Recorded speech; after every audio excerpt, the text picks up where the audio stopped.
Adventures by Morse. Carlton E. Morse presents You'll Be Dead in a Week, featuring Captain Friday. If you like high adventure, come with me. If you like the stealth of intrigue, come with me. If you like blood and thunder, come with me.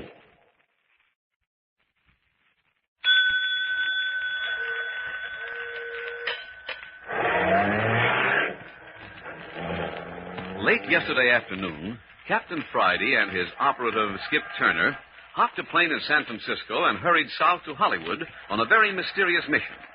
They were instructed to meet Eve Carson at a place called Maggie's Intimate Drinking Salon.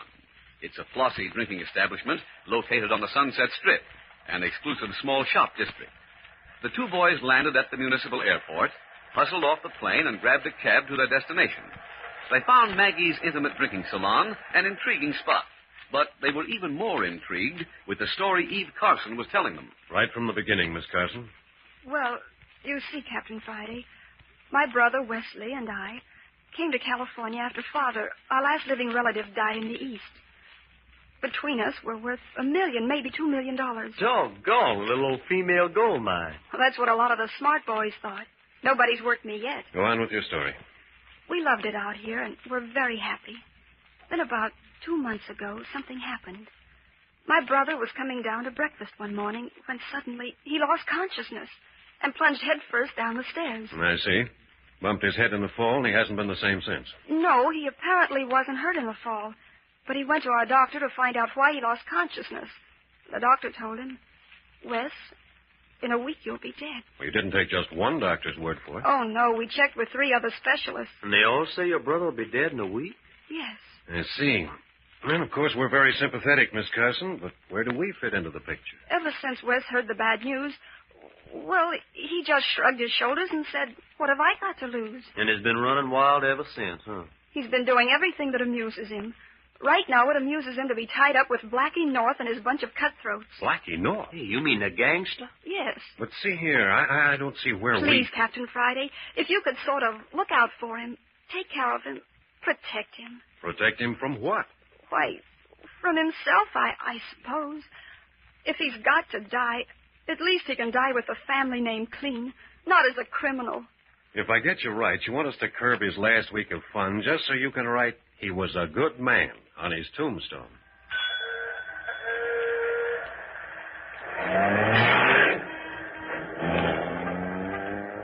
But this little conference wasn't the only thing that took place at Maggie's Intimate Drinking Salon.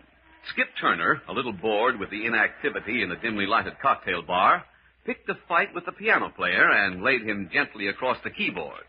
He did the same thing with the waiter and then tied up the hat check girl, while Captain Friday disposed of 2 of Blackie North's gunmen who had descended on them. It was all over before Skip learned from Wes Carson, the man they were hired to protect, that the piano player was none other than Blackie North himself. Say, what are you trying to do, fella? Commit suicide? Huh?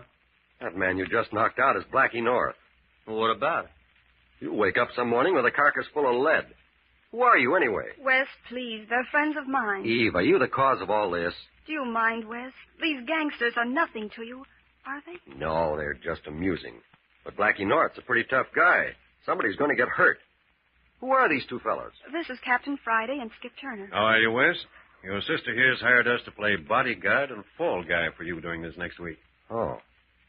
She told you I'd be dead in a week? That's right. But during that time, I intend doing whatever it suits me to do. Oh, she didn't spare the horses none. We know the score. And you guys are crazy enough to see me through? Well, we'll try to keep you out of jail. That may be more difficult than you think. The police want me, you know. Yeah? Why? Well, they don't know they want me. They just want the guy who stole this handful of diamonds out of a certain movie star's bedroom. Hey, look at them rocks. Why'd you steal them? Just for the thrill. Just to see if I could. Anybody else know you took them? No. Mind if I take them? Not at all. I haven't any use for them. Well, what are you going to do with them? Here, Skip. Light these diamonds on Blackie North before he wakes up. It'll be a pleasure. I'll go out to the bar and get the police on the telephone. We'll be doing 2 good deeds, helping the police capture a criminal and fixing it so we won't be murdered. Hey, you hear that? The police are coming. Oh, we must have got wind of something. Get rid of those diamonds quick, Skip. Right, boss. Come on, Eve. Wes, let's get moving. Moving where? Well, what would amuse you? I want to rob a bank.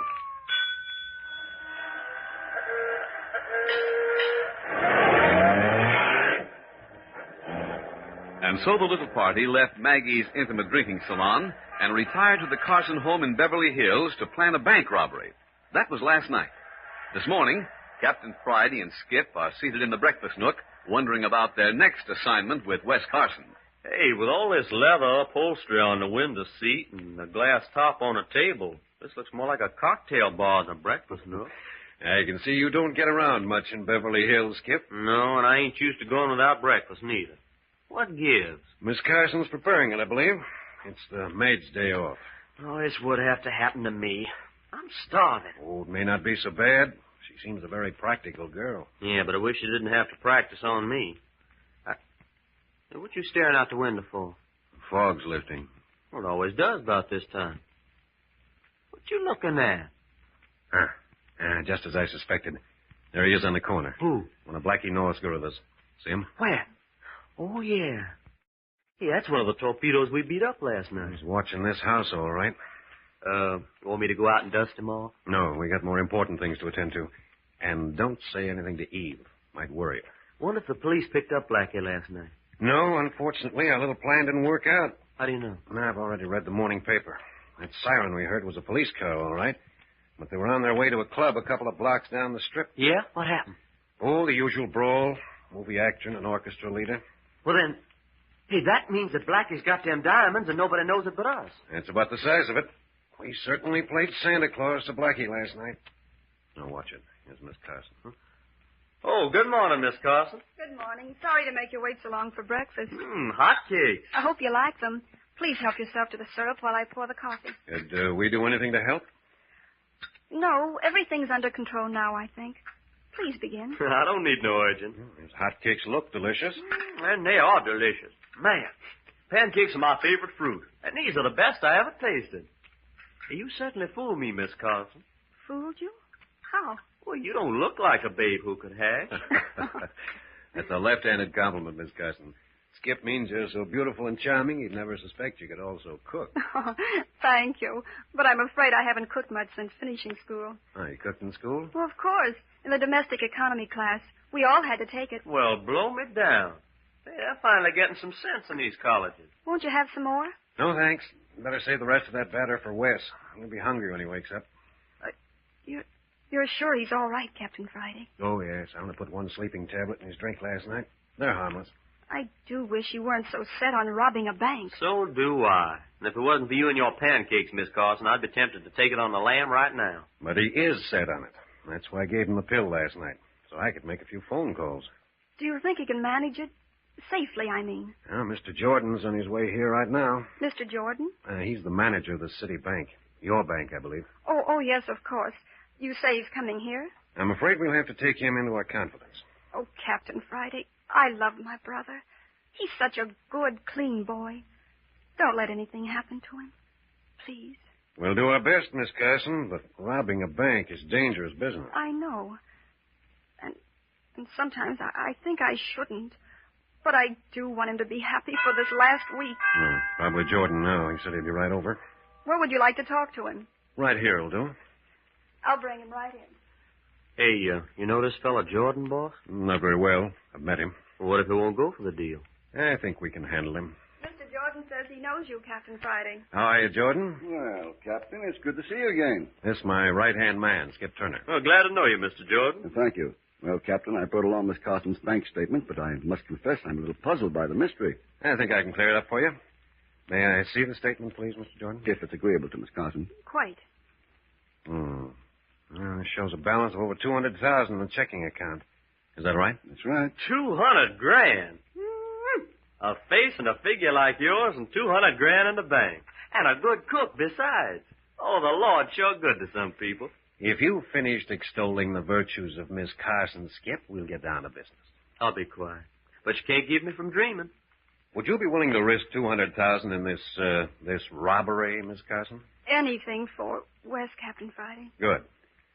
We have a strange request to make of you, Mr. Jordan. Yeah? We want to rob your bank.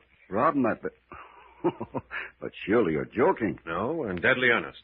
We want to steal $200,000 of Miss Carson's money out of your bank. But I don't understand it. Mr. Jordan, you know my brother Wesley. Of course I know Wes. We handle his account as well as yours. Well, he'll be dead in 5 days. Wes dead? That's the prophecy of the best doctors on the coast. But I can't believe it. He looked so healthy. Why, only yesterday I saw him. Nevertheless, Mr. Jordan, we have it on the best authority that Wesley Carson will die within 5 days. Apparently there's nothing medicine can do about it. Oh, Miss Carson, I'm so sorry.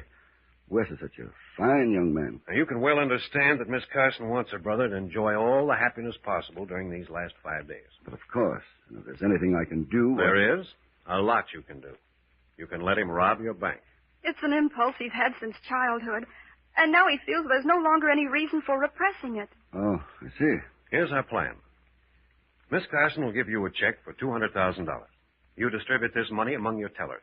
We'll stage the robbery, enter the bank, and steal Miss Carson's money. Will you cooperate? Well, of course I'd like to help, but robbing a bank, there are difficulties I'm sure you haven't thought of. Difficulties? What are they? Well, in the first place, we're insured against robbery. You'd have to have an understanding with the insurance company. I talked to the president of the insurance company last night. He's agreed to delay the investigation for 6 days, after which time all the stolen money will be found in an ash can at the rear of the bank. Then you can tear up Miss Carson's check. Well, if the insurance company's agreeable, but what if something goes wrong? Well, you're protected. You have Miss Carson's check. You owe her nothing. You're out nothing. Have you fixed it with the police? No, I don't think they'd approve. And secondly, I'm afraid Wes might suspect. Yeah, and as long as we're in this, we might as well enjoy it. I'm afraid I don't share the same craving for excitement. When would this hold-up take place? This afternoon. Skip, Wes, and I'll enter the bank about 10 minutes to 3, just before closing time. Oh, good heavens. You mean you want to stage this robbery in broad daylight? Why not? But Wes is well known at the bank, and a lot of people know you. You'd be recognized immediately. You leave that to us. I can assure you none of us will be recognized. You mean you'll wear a mask? Oh, something like that. But I have a gun in my desk. I'd be forced to use it. I know. Top drawer, left side. Just leave it in the same drawer, and you won't have a chance to use it. But the more I think of this, the more ridiculous it seems. Robbing a bank in broad daylight. You can't get away with it. Well, it has been done. I know, but they were professionals. And besides, they're usually caught sooner or later. And another thing, there's an electric button under every teller's window. The moment one of them got suspicious, a light touch on one of these buttons would bring the police. Well, the tellers won't touch any buttons. Not if we have them covered. Those tellers are mostly girls. I'd never forgive myself if anything happened to one of them. Nothing worse than a fainting spell, I assure you. Well, I'll take care of the ladies. That's my department, Mr. Jordan. And they'll have something to talk about for the rest of their lives. You're forgetting about our guard. He also carries a gun. Oh, Hennessy? I'll take care of him, too. I don't know. He's a good man, Hennessy. Well, good men are my specialty. And it's settled? Will you write out a check for $200,000, Miss Carson? Not so fast, Captain. I haven't agreed to anything. Mr. Jordan, put yourself in the place of Wes Carson. Please, Mr. Jordan. He only has 5 days. I know, Miss Carson, but robbing a bank... You've nothing to lose, Jordan. To all outward appearances, this will be an ordinary holdup as far as you're concerned. If we're caught, we'll take the rap. Why, I could lose my position or land in jail. Not at all. You're not to implicate yourself in any way. Well, then... Is the check ready, Miss Carson? Here it is. $200,000 drawn on Mr. Jordan's bank. Yeah, I'll try. Oh, that's the way to talk, fella. We'll have a lot of preparations to make, Mr. Jordan, so you'll excuse us if we rush you off. We'll see you later in the day. Good heavens, you really mean you're going to do it today? At 10 minutes to 3. Oh, dear. Well, all right. But I warn you, I'll have to do my best to stop you. Of course. That's the way we want it. We'll take our chances. Well, goodbye, good luck. I certainly hope everything goes off smoothly. You don't know how grateful I am, Mr. Jordan. I'll see you at the door. Oh, dear, 10 minutes to 3. Come on, Skip. I've got to wake Wes and then do some shopping. And then rob a bank in broad daylight. Man alive, this is right down my alley.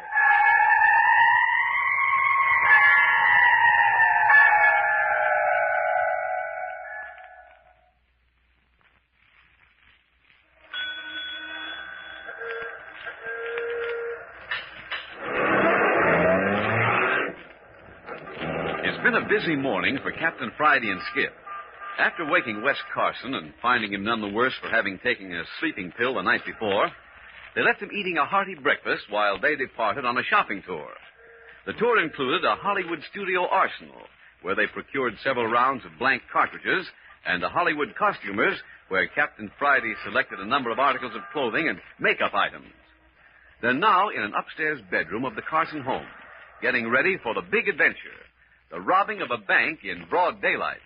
Well, how do I look, Cap? Like a real ranch hand? I'd say a cross between a ranch hand and a member of a hillbilly band. These blue jeans are a little tight. Well, that's in character. All cowboys wear them tight. I got to get used to these high-heel boots, too. Feel like I'm falling down all the time. You better get over that feeling quick. The slightest mistake this afternoon, we'll all be falling through a hangman's trap. Hey, you think we can depend on Carson keeping his head? I can't tell what he'll do in the excitement. We'll have to watch him close. Maybe put the blanks in his gun? Not so loud, Skip. Carson's in the next room. Yes, all the guns are carrying blanks. Oh, don't trust me either, huh? Of course I trust you. But I know there's nothing like the sound of a gun going off to let people know you mean business. Hey, you mean we may have to let somebody know we mean business? I don't think so, but we're ready if we have to. I'll get it, boss. Well, howdy, partner. Just drove 100 hay to Candle down from the bar X. They're mighty thirsty, and so am I. How about a water in my stock while I wet my whistle? Good boy, Wes. You're a born rancher. Think I'll do? Sure you will. Oh, come in, Miss Carson. Isn't Wes wonderful? With that blonde beard, I'd never know him in 1,000 years. Yeah, that 10-gallon hat makes him 6 inches taller. Now, let's see, Wes. Let me look at you.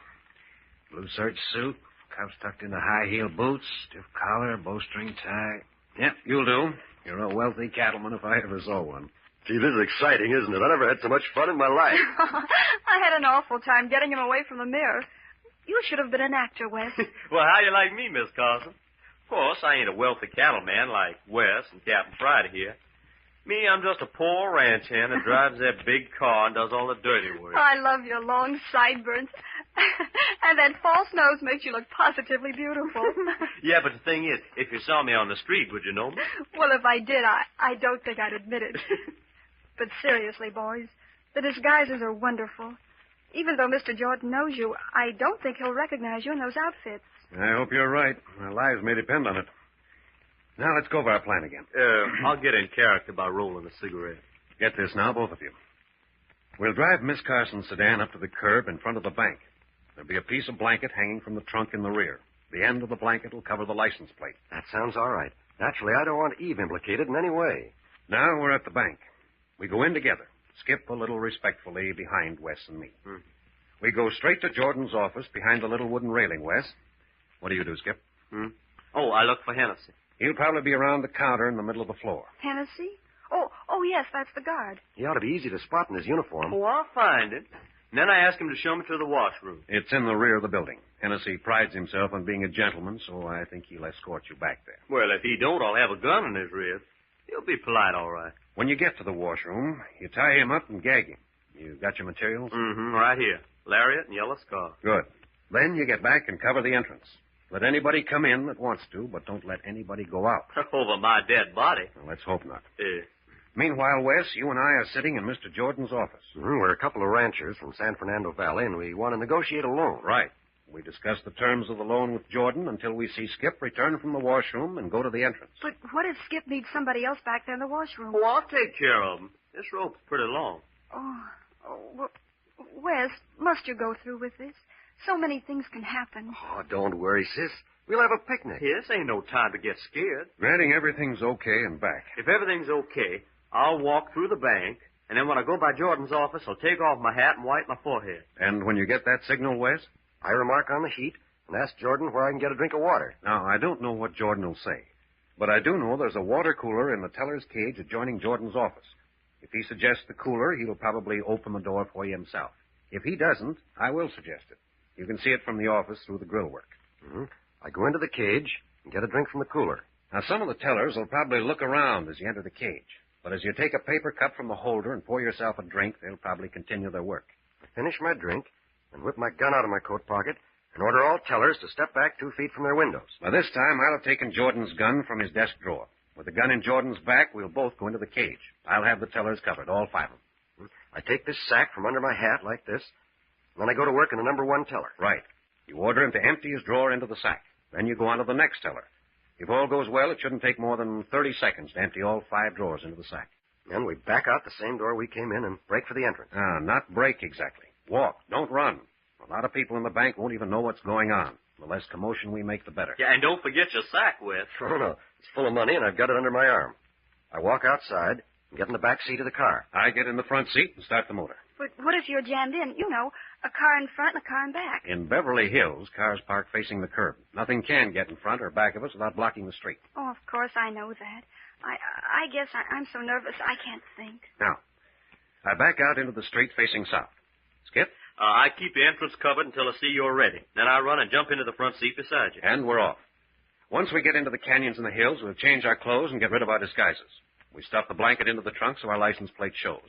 We drive calmly back here and park the car in the garage. Once we get that sack of money in the house, we're safe. Sounds great. When do we start? And let's see. It's 2:30 now. Takes us about 10 minutes to get there. 10 minutes more to get the right parking space. And we'd better be on our way now. I'm ready. Let's go. Goodbye, Wes. Let me kiss you. Don't worry, Eve. Everything will be all right. But how will I know? When will you be back? It shouldn't take us more than 15 minutes to change clothes afterward. We should be back here in 45 minutes. I have a feeling this is going to be the longest 45 minutes of my life. So have I. Come on, let's get it over with.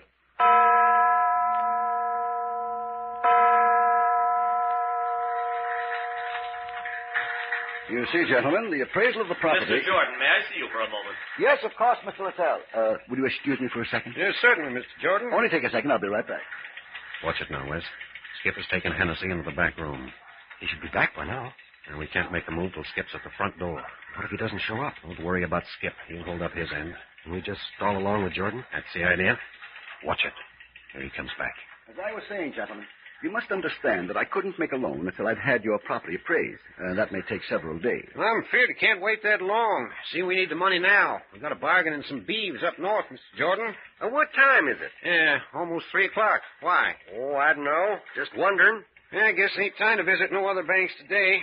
They all close before sundown, don't they, Mr. Jordan? Yes, I'm afraid nearly all banks close at 3 o'clock, including our own, gentlemen. Well, we don't seem to be doing no good here. See anything of Bill? Oh, don't worry none about Bill. You take care of yourself. Bill's one of our ranch hands, Mr. Jordan. He don't get a chance to come to town very often.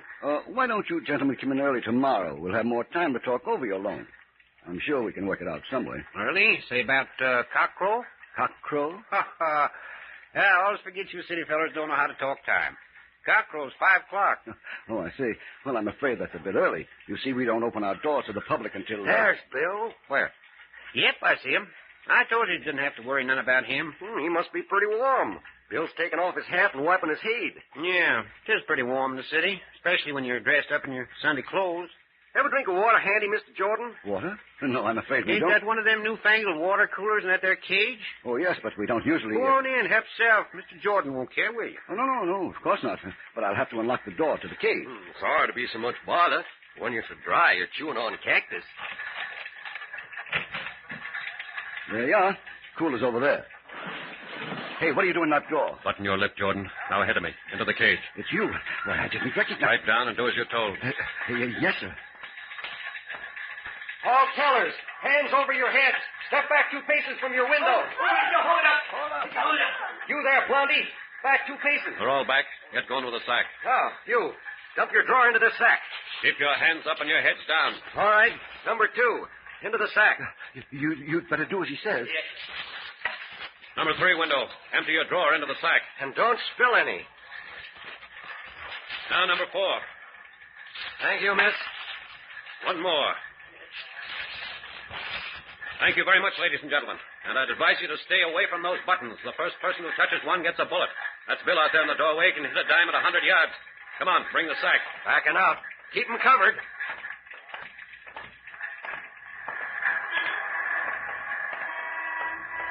Take it easy, Wes. Here's the car. I don't see Skip yet. Keep your eye peeled. Ready to go. Here he comes.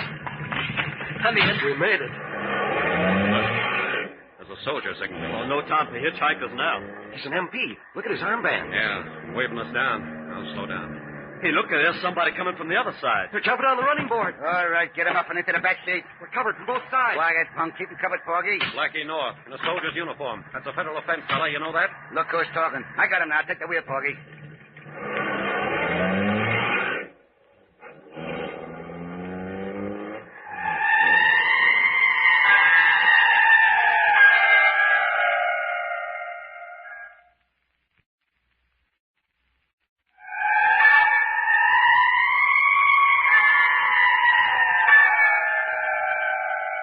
Blackie North, the gangster from Maggie's intimate drinking salon, apparently heard of the bank robbery deal and had his guerrillas on hand to collect the $200,000 without even going near the bank. On top of that, he still has the diamonds that Captain Friday and Skip Turner planted on him in the hope the police would find them. A pretty good day's work for Blackie North. Listen next week for the third and last episode of You'll Be Dead in a Week. You are listening to Adventures by Morse.